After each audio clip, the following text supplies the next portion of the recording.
सभापति महोदय, पाकिस्तान के खिलाफ लड़ते हुए अपनी जान देने वाले महावीर चक्र विजेता ब्रिगेडियर उस्मान हो या पाकिस्तान के पैटर्न टैंक उड़ाने वाला परमवीर चक्र विजेता वीर अब्दुल हमीद हो, वो भी तो इसी जमीन के लिए अपनी जान दे रहा था ना।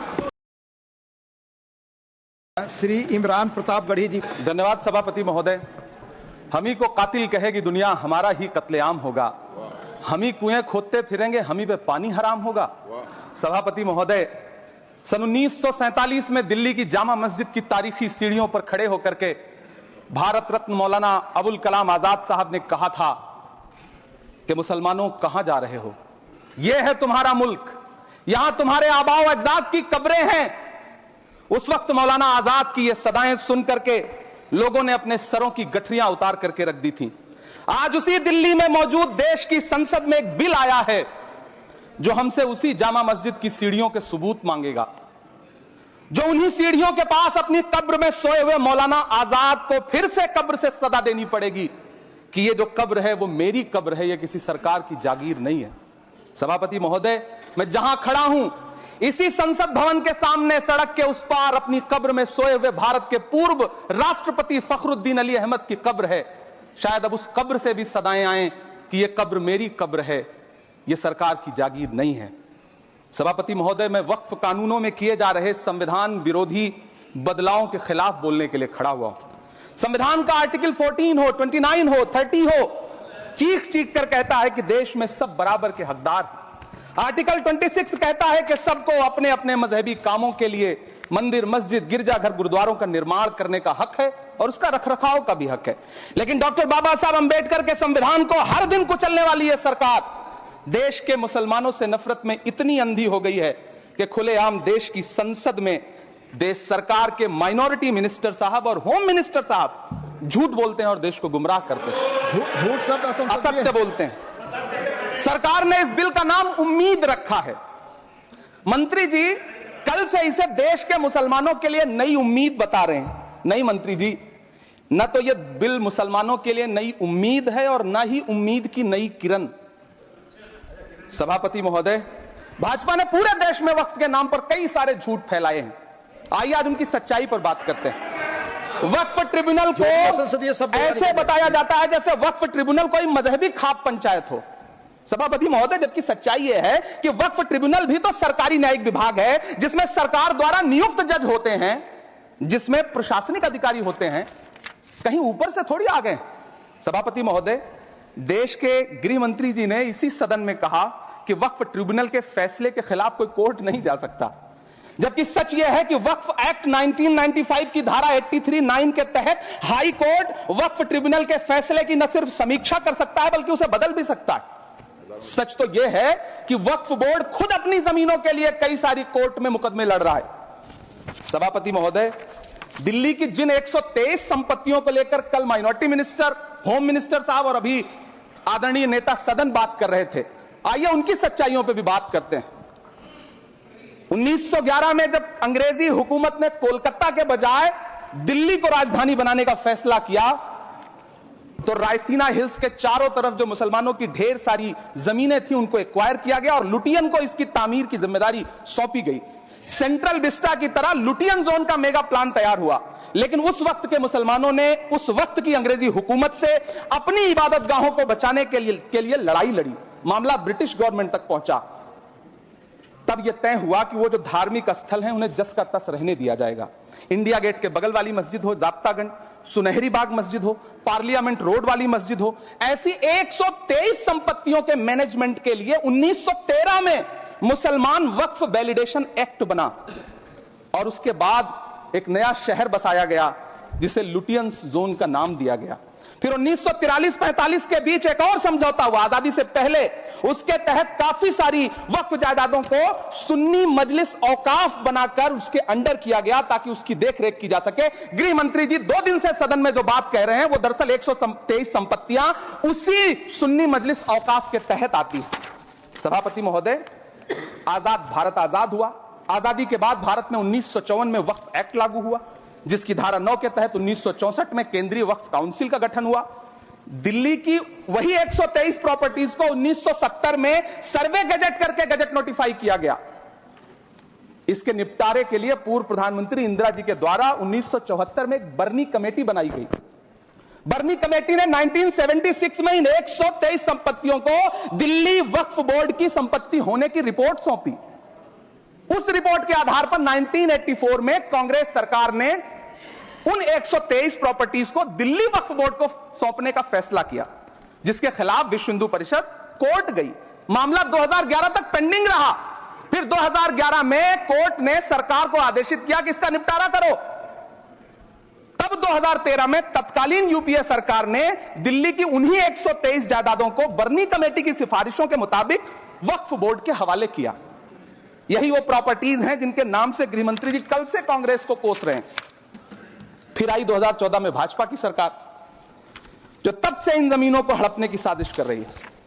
जिस बिल को मुसलमानों के हुकूक की हिफाजत करने वाला बिल बताया जा रहा है, उसी को पेश करने के लिए और उस पर बात करने के लिए लोकसभा में भाजपा सरकार के पास एक भी मुस्लिम सांसद नहीं है। जिस वक्त, मैं लोकसभा कह रहा हूं, सुना करिए, जिस वक्फ बिल को मुस्लिम महिलाओं को हक दिलाने वाला बताया जा रहा है, उसे संसद में पेश करने वाली पार्टी के पास न तो राज्यसभा में, न लोकसभा में, न देश की किसी विधानसभा में एक भी मुस्लिम महिला सदस्य नहीं। कल किरण रिजिजू जी कह रहे थे कि रेलवे की जमीनें देश की जमीनें हैं, डिफेंस की जमीनें देश की जमीनें हैं। हां मंत्री जी, हैं, बिल्कुल हैं।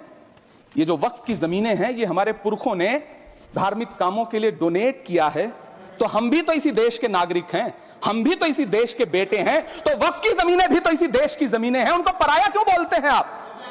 सभापति महोदय अशफाकुल्लाह खान जब फैजाबाद की जेल में फांसी के फंदे पर झूल रहे थे, तो इसी देश की जमीन के लिए झूल रहे थे ना। सभापति महोदय, अंडमान की जेल में काला पानी की सजा काटकर अपनी जान देने वाले मौलाना फजले हक खैराबादी हो या शेर खान अफरीदी हो, वो भी तो इसी जमीन के लिए अपनी जान दे रहे थे ना। सभापति महोदय, पाकिस्तान के खिलाफ लड़ते हुए अपनी जान देने वाले महावीर चक्र विजेता ब्रिगेडियर उस्मान हो या पाकिस्तान के पैटर्न टैंक उड़ाने वाला परमवीर चक्र विजेता वीर अब्दुल हमीद हो, वो भी तो इसी जमीन के लिए अपनी जान दे रहा था ना। और मंत्री जी, मैं इस सदन में अलग ऐलान ये कहता हूं कि जब भी इस देश की जमीन को लहू की जरूरत होगी, आपसे 2 कदम आगे इमरान खड़ा मिलेगा, ये मैं आपसे यकीन दिलाते हुए कह रहा हूं। सभापति महोदय, मैं सरकार से कहना चाहता हूं, हमसे हमारी इबादत गाहें तो मत छीनिए ना, हमारे घरों पे बुलडोजर तो मत चलाइए ना, हमारी कब्रों में तो हमें सुकून से सोने दीजिए ना। सभापति महोदय, माइनॉरिटी मिनिस्ट्री का बजट कट करके, मुस्लिम बच्चों की स्कॉलरशिप बंद करके अब सरकार कह रही है कि हम वक्फ की आमदनी से गरीब मुसलमानों का भला करेंगे। गुजरात की बेटी बिल्किस के बलात्कारियों की रिहाई के बाद उन्हें माला पहनाने वाली लोगों के नेता यह कह रहे हैं कि यह बिल मुस्लिम महिलाओं को उनका हक दिलाएगा। धन्यवाद मोदी जी, क्या आप बढ़िया सौगातें मोदी दे रहे हैं। आप पहले हमें गुजराते मोदी दिया, आप सौगातें मोदी दे रहे हैं। लेकिन यह सरकार इतना याद रखे कि इसी ठसक के साथ देश की संसद में सीए का कानून भी लाया गया था और कहा गया था बड़े बड़े भाषण देकर के कि पड़ोसी देशों से हिंदू भाइयों को ला करके यहां नागरिकता दी जाएगी। लेकिन मैं आपके संज्ञान में लाता हूं सर कि पिछले इतने दिनों में इनसे नागरिकता लेने के लिए 2000 व्यक्ति भी नहीं आए, जबकि इसके उलट इन्हीं की सरकार में पिछले 10 साल में 15 लाख से ज्यादा भारतीयों ने भारत की नागरिकता छोड़ करके दूसरे देश में जाकर के बस गए। यह हुआ उस कानून का अंजाम। सभापति महोदय, इसी तरह की जिद के साथ किसानों के खिलाफ भी कानून लाए गए थे। जिस तरह आज वक्फ के फायदे गिनाए जा रहे हैं, उसी तरह से किसानों को भी कृषि कानूनों के फायदे गिनाए गए थे। लेकिन अंजाम क्या हुआ? 700 किसानों की शहादत लेने के बाद सरकार को अन्नदाता किसानों के सामने घुटने टेकने पड़े और कृषि कानून वापस लेने पड़े। जिल्ले इलाही, जमहूरियत जो है वो नफरत और ठसक से नहीं चलती है, अकड़ से नहीं चलती है, उसमें सबकी हिस्सेदारी जरूरी है। कल देश के माइनॉरिटी मिनिस्टर ने लोकसभा में खड़े होकर एक शेर सुनाया था कि मुझसे कोई बदगुमान न हो, तो मैं उन्हें एक शेर सुनाना चाहता हूं कि मैं आज जद पे हूं तो इतना खुशगुमान न हो, मैं आज जद पे हूं तो इतना खुशगुमान न हो, चिराग सबके बुझेंगे हवा किसी की नहीं। नीतीश कुमार जी हो, चंद्रबाबू नायडू जी हो, चिराग पासवान जी हो, जयंत चौधरी जी हो, देवे गौड़ा जी हो, जीतन राम मांझी जी हो, सबको समझना पड़ेगा कि जब जंगल में आग लगती है तो न वो बरगद बचते हैं जो हवा को आंधी में तब्दील करते हैं, न वो बांस बचते हैं जो आपसी रगड़ से चिंगारी पैदा करते हैं। सभापति महोदय, जब देश को मनमोहन सिंह साहब जैसा काबिल प्रधानमंत्री मिलता है तो देश को आरटीआई जैसा एक्ट मिलता है, सेज जैसा एक्ट मिलता है, मनरेगा जैसा एक्ट मिलता है, लिबरलाइजेशन मिलता है, राइट टू एजुकेशन मिलता है, नेशनल फूड सिक्योरिटी एक्ट मिलता है। लेकिन जब देश को सौगातें मोदी मिलती है तो क्या मिलता है? सीए मिलता है, फॉर्म्स लॉ मिलता है, आर्टिकल 370 मिलता है, इलेक्टोरल बॉन्ड जैसा एक्ट मिलता है और वक्फ अमेंडमेंट एक्ट जैसे बिल देश को मिलते हैं। मुझे तो अपने हमवतन भाइयों से पूछना है कि आपको अपने बच्चों की तरक्की, खुशहाली और नौकरी की दरकार है या फिर मुसलमानों की दान की गई जमीनों को लूटकर धन्ना सेठों को देने की साजिश करने वाले कानून की? सभापति महोदय, यह सरकार रात के 3 बजे तक पूरे देश को जगा करके संसद में अपने ही नागरिकों को नीचा दिखाने के लिए वक्फ बिल ला रही थी, तो उधर रात के 1:30 बजे अमेरिका हम पर 26% टैरिफ लगा रहा था। सरकार की प्राथमिकताएं देश को पता नहीं। सभापति महोदय, मैं बहुत भावुक हूं आज, और मुझे अच्छा लगा कि आदरणीय नेता सदन जगत प्रकाश नड्डा जी ने बहुत अच्छी बातें भी की, मन से बातें की। क्योंकि उनके नाम में प्रकाश जुड़ा है तो मैं उनमें हमेशा एक रोशनी की किरण देखता हूं। मैं उनके सामने बहुत अदब से यह बात कहना चाहता हूं कि चरागों के सफर में दबदबा हो आंधियों का तो फिर अंजाम जुल्मत के सिवा कुछ भी नहीं होगा। यह दुनिया नफरतों के आखिरी स्टेज पर है, इलाज इसका मोहब्बत के सिवा कुछ भी नहीं होगा। मैं भावुक हूं, मेरी पलकें गीली हैं।